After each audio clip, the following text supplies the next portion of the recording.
Hello friends, welcome to the GS foundation. एक बार फिर से स्वागत करता हूं आप सभी छात्रों का जीएस फाउंडेशन की इस ऑनलाइन प्लेटफॉर्म पे। और दोस्तों, आज के सेशन में हम लोग करने वाले हैं बौद्ध धर्म से संबंधित प्रश्नों को।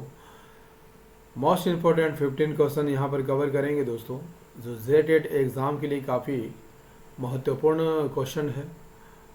तो आपसे मेरा ये रिक्वेस्ट है कि वीडियो को एंड तक ज़रूर देखिएगा।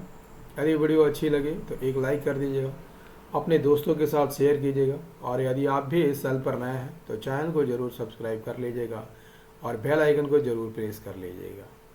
दोस्तों, मैं लगातार आपके लिए जो है जेटेट एग्ज़ाम के लिए वीडियो बना रहा हूँ, और मेरी वीडियो डेली जो है 12 बजे दिन में आती है, तो इसे रोज़ देखना मत भूलिएगा, ठीक है। तो चलिए without any waste of time start कर लेते हैं आज के सेशन को। देखिए, पहला सवाल क्या कहता है दोस्तों। पहला सवाल है आपके स्क्रीन पर, कहता है कि बुद्ध की मृत्यु के पश्चात प्रथम बौद्ध संगीति की अध्यक्षता किसके द्वारा की गई थी? आंसर कीजिएगा। ऑप्शन है महाकश्यप, धर्मसेन, अजातशत्रु या नागसेन रवि। आंसर कीजिए। इसका सही आंसर हो जाएगा दोस्तों Mahakashyap. Option A is the correct answer. प्रथम बौद्ध संगीति कब हुई थी? 483 ईसा पूर्व में हुई थी। कहाँ पर? राजगिरी में। अध्यक्षता किसने की थी? महाकश्यप ने की थी। और इस संगीति का उद्देश्य क्या था दोस्तों?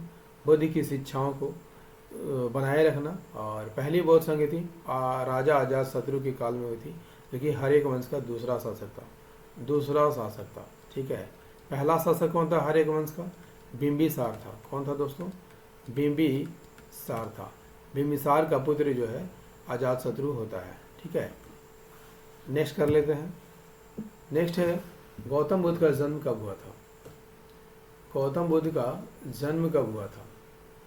563 ईसा पूर्व, 561 ईसा पूर्व, 558 ईसा पूर्व, 544 ईसा पूर्व। आंसर कीजिए। गौतम बुद्ध का जन्म कब हुआ था? तो सही आंसर हो जाएगा option A is the correct answer, that is 563 ईसा पूर्व में हुआ था। गौतम बुद्ध का जन्म कब होता है? 563 ईसा पूर्व में होता है। कहाँ पर? नेपाल के लुम्बिनी में होता है। क्लियर? चलिए बढ़ते हैं नेक्स्ट क्वेश्चन की ओर, देखते हैं कि अगला सवाल क्या है। बौद्धों द्वारा भिक्षुनी के रूप में स्त्रियों के प्रवेश की अनुमति किसके आग्रह पर दी गई थी? किसके आग्रह पर दी गई थी? आम्रपाली, आनंद, भानुमति या उपाला? किसके कहने पर बौद्ध भिक्षुनी के रूप में स्त्रियों को अनुमति मिली थी? सही आंसर हो जाएगा आनंद के कहने पर, ठीक है। बौद्ध धर्म के भिक्षुओं के रूप में स्त्रियों के प्रवेश की अनुमति बुद्ध द्वारा कुशीनगर में दी गई थी। किसके कहने पर? आनंद के कहने पर, ठीक है। आनंद के कहने पर। क्लियर? कुशीनगर किसकी राजधानी थी? मल महाजनपद की राजधानी थी। इस फैक्ट को भी आप याद कर लीजिएगा। यही महात्मा बुद्ध का महापरिनिर्वाण कब हुआ था? महापरिनिर्वाण हुआ था। कब हुआ था? 483 ईसा पूर्व में हुआ था। क्लियर? चलिए नेक्स्ट कर लीजिए। नागार्जुन कौन थे? नागार्जुन कौन थे? बौद्ध दार्शनिक, रसायन शास्त्री, गणितज्ञ या प्रसिद्ध वैद्य? तो इसका सही आंसर हो जाएगा दोस्तों नागार्जुन बौद्ध दार्शनिक था। नागार्जुन बौद्ध दार्शनिक थे, ठीक है। नागार्जुन जो है बौद्ध दार्शनिक थे। इन्हें भारत का आइंस्टाइन भी कहा जाता है। भारत का क्या कहा जाता है दोस्तों? भारत का आइंस्टाइन कहा जाता है। क्यों कहा जाता है? क्योंकि आइंस्टाइन के सापेक्षता के सिद्धांत के अनुसार ही इन्होंने शून्यवाद का प्रतिपादन किया था। क्लियर? नेक्स्ट है अनात्मवाद सिद्धांत किससे संबंधित है? सांख्य दर्शन से, बौद्ध दर्शन से, वेदांत से या जैन दर्शन से? तो अनात्मवाद सिद्धांत किससे संबंधित है? बौद्ध दर्शन से संबंधित है।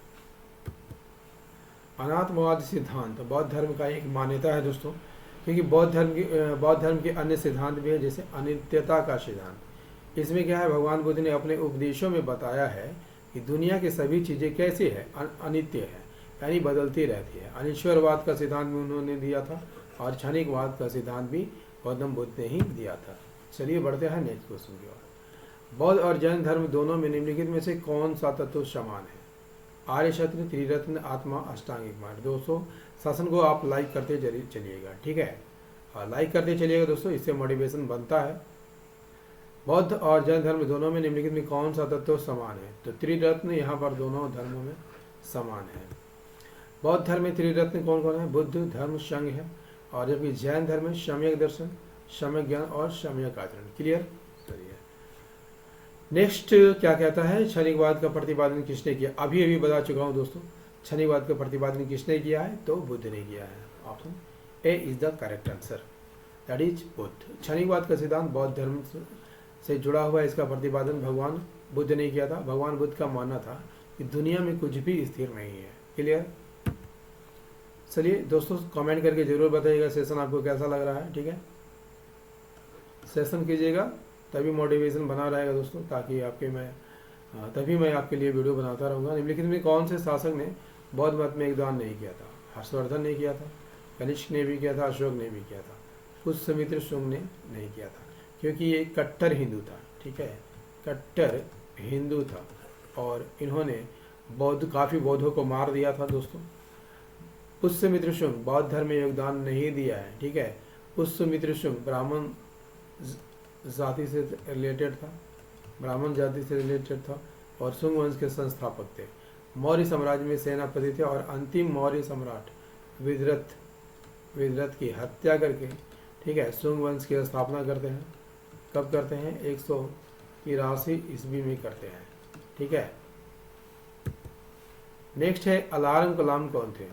बुद्ध के एक शिष्य थे, बुद्धकालीन शासक थे, एक प्रतिष्ठित बौद्ध भिक्षु थे, बुद्ध के गुरु थे। तो यहाँ पर सही आंसर हो जाएगा ऑप्शन डी, बुद्ध के गुरु थे। अलारम कलाम की बात कर ले जाए तो बुद्ध के पहले गुरु थे, ठीक है। अलारम कलाम ने गौतम बुद्ध को ध्यान और उपनिषद की शिक्षा दी थी। नेक्स्ट है तृतीय बौद्ध सभा किस स्थान पर बुलाई गई थी? तृतीय, ठीक है, तृतीय बौद्ध सभा कहाँ पर बुलाई गई थी दोस्तों? इसका सही आंसर हो जाएगा पाटलिपुत्र में, ठीक है। तृतीय बौद्ध संगति कब हुई थी? 251 ईसा पूर्व में हुई थी, पाटलिपुत्र में, ठीक है। अशोक के संरक्षण में बौद्ध संगति की गई थी। अध्यक्ष मोगलीपुत्र 30 को बनाया गया था। इस संगति में ही अभिधम्म पिटक की रचना हुई थी। इंपॉर्टेंट फैक्ट रहेगा आपके एग्जाम के दृष्टिकोण से। भारत का सबसे प्राचीन विहार कौन है? Option A is the correct answer, Nalanda. Nalanda विश्वविद्यालय वर्तमान में कहाँ पर है? तो बिहार में है। इसे दुनिया के सबसे पुराने विश्वविद्यालयों में से एक माना जाता है, ठीक है। नेक्स्ट कर लीजिए, गौतम बुद्ध ने के माता कौन थी? आम्रपाली, महामाया, यशोधरा या यशोदा। तो गौतम बुद्ध की माँ का नाम क्या था दोस्तों? महामाया था। गौतम बुद्ध की माँ का नाम महामाया था।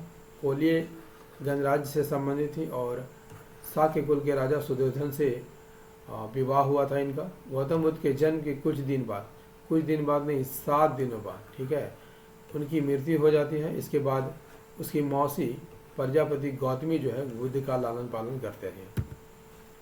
नेक्स्ट कर लीजिए, और सेशन कैसा लग रहा है दोस्तों कमेंट करके जरूर बताइएगा। कौन सा स्थान गौतम बुद्ध से संबंधित नहीं है?